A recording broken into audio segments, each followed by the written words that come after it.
Bonjour Marc Lavoine, merci Bonjour. d'être notre invité. Je descends du singe, c'est le nouvel album et c'est à chaque fois un événement, un nouvel album de Marc Lavoine. Ce disque-là, pourquoi je descends du singe? Parce que c'est un retour à une espèce de simplicité, de nudité presque. Ouais, c'est une question que je me posais depuis longtemps. J'aime beaucoup, j'ai toujours été fasciné par l'anthropologie, l'archéologie, l'origine, la transmission. Et puis j'ai toujours été troublé par la foi.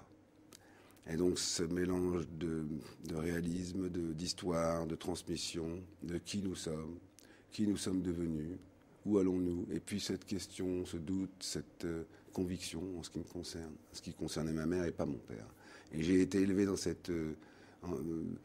paradoxe. Mon père était non-croyant, communiste. Après la guerre d'Algérie, quelque chose de... Voilà, c'est fini ensuite. Et les funérailles de mon père étaient comme ça. Et ma mère, elle pensait qu'après, il y avait peut-être autre chose. Ouais. Et quand je lui ai dit que j'avais la foi, elle m'a dit, garde-le pour toi, c'est pas une chose à raconter, c'est très personnel. Et quand elle s'en est allée, je me suis retrouvé face à ces questions-là, avec mes enfants, avec mes 4 enfants, avec mon épouse, avec mes amis, et puis cette vie c'est éternel. On est dans un éternel présent, quoi. Et voilà, je suis fasciné par la vie elle-même. Ouais, c'est une forme de lumière, la croyance. Oui. Enfin, c'est aussi, c'est une part d'ombre aussi. Hein. C'est un tout. Je suis allé voir une dame l'autre jour à Nice. Elle était tellement heureuse de me voir. Elle me racontait que c'était bientôt fini pour elle et tout ça. Et puis, elle était tellement heureuse. Et quand, au bout de 50 minutes, je lui ai dit, je crois que je vais devoir partir. Et elle est devenue malheureuse. Et c'est cette confrontation du bonheur et du malheur en même temps qui nous arrive en permanence. C'est dans ces moments-là qu'on voit, quand un être nous arrive ou un être s'en va, qu'on voit que la vie, on essaie de la tenir, mais elle nous vit, elle nous fait être. Et donc, c'est cette existence qui m'intéresse. Qu'est-ce qu'on peut faire de cette existence? J'ai vu la lumière, Marc Lavoine. Malheureux, mais l'amour est un héros. L'amour est insaisissable, même si l'amour est cassable. L'amour a Satan la peau. J'ai vu la lumière en passant par là. Elle était si belle qu'elle m'a conduit chez toi. L'amour est couché par terre, l'amour c'est un appel d'air, l'amour est un évadé. L'amour un jour fiche le camp. Et il y a beaucoup d'envie de vie. Ouais. Derrière cette lumière, derrière évidemment le deuil aussi qui est présent dans ce disque, oui. Le frère, la maman, il y a des messages adressés à l'au-delà. Ouais, il y a une volonté d'apaisement, c'est-à-dire que la tristesse n'est pas quelque chose de négatif quand elle est apaisée, c'est-à-dire que je suis toujours triste comme je suis toujours heureux, ça cohabite en nous. Ce qui est important, c'est d'être là. Et être là, c'est aussi une certaine forme de tranquillité. Et puis là, dans cette chanson, quand on a fait l'album dans l'ordre chronologique, on les a écrites dans l'ordre chronologique. Celle-ci, on s'est dit, on va sortir de la pièce et on va jouer dehors, comme ça.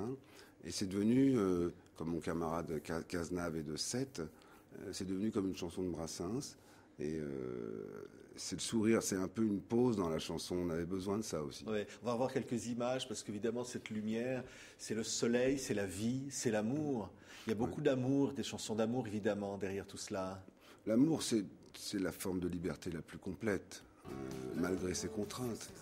Moi, je me souviens quand j'étais sur le film de Gatliff, je n'avais pas de scénario, donc j'allais chercher dans les lettres d'amour des déportés de Zigan, ou juifs, ou résistants. Et leurs lettres n'étaient que des lettres d'amour. Ils étaient en prison, enfermés, devant une question qui était qu'est-ce que je vais devenir dans la minute qui suit. Et le réflexe de ces gens, la dernière façon de dire je suis là, c'était de dire je t'aime à la femme ou à l'homme auquel ils écrivaient. J'ai trouvé que c'était une forme de provocation aujourd'hui, l'amour. Et donc ça me plaît beaucoup. L'idée de sortir de la ville pour aller vers le grand rien, c'était de continuer la balade qu'on avait commencée sur volume 10.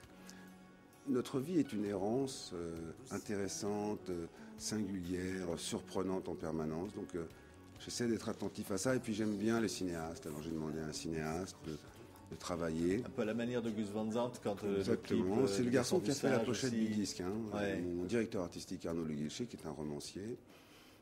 Et je lui ai demandé de faire la photographie, de me suivre et puis d'écrire le scénario en fonction. Alors ça s'est fait vraiment en même temps que l'album.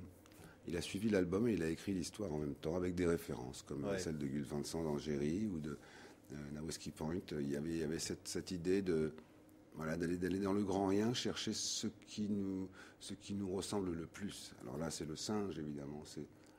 La photo est assez éloquente parce que lui pose pas du tout.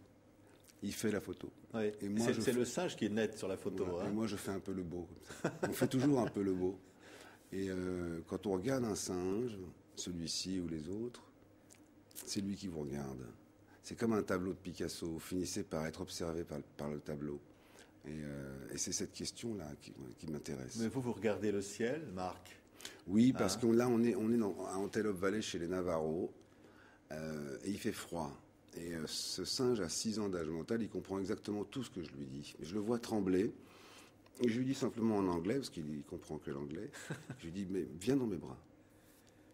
Et il est venu dans mes bras. Et donc là, Arnaud était là, il a fait 6 photos.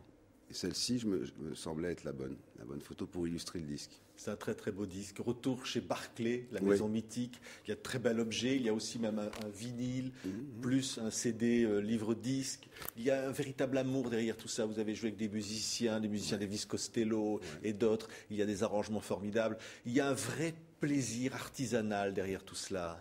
Oui, parce que c'est vrai qu'au moment de l'immatériel, la clé USB a pris beaucoup la place de l'homme, d'une certaine manière, de l'acte et des femmes. Le label Barclay était une maison, une vraie maison. La sensation que j'avais dans les écoles où mon frère allait, à Saint-Sulpice ou à Gentilly, il allait dans des écoles d'art où il y avait des gens qui se grattaient la tête pour trouver des dessins, pour trouver... Voilà. Et ils sont comme ça. Donc j'ai la chance d'être dans, je pense, le meilleur label français parce que ce sont des hommes et des femmes dont l'intelligence collective remplit vraiment son rôle. Voilà, de créateurs, d'aller chercher, de protéger les artistes, d'être avec eux, pas les protéger bêtement, mais leur donner vie. On a l'impression que chaque disque est une étape dans quelque chose finalement que vous construisez. Oui, je le construis avec des gens. J'aime bien la fidélité, j'aime bien le talent des gens. J'aime bien prendre le talent des gens pour moi et essayer de leur donner un peu du mien. Ouais. Et donc, j'avance, j'essaie d'être là et j'essaie de laisser les mots m'écrire. C'est-à-dire que je trouve que l'inspiration, elle vient à force de travail. Elle ne vient pas comme ça. Et j'aime énormément le travail. Merci, Marc Lavoine. Merci. Et le public vous aime, et le public ira vous applaudir, notamment dans une tournée à partir de l'année prochaine. Vous serez notamment à l'Olympia, évidemment, au mois de février, à partir du 19 février, et puis partout en France pour les rencontrer, ce public qui vous aime. Ouais.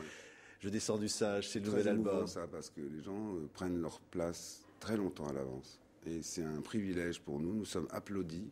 Les gens nous font vivre et nous disent merci. C'est un métier rare parce que c'est le seul métier où on peut voir ce genre de choses se produire. Donc c'est vraiment un miracle. Merci Marc Lavoine. Merci beaucoup.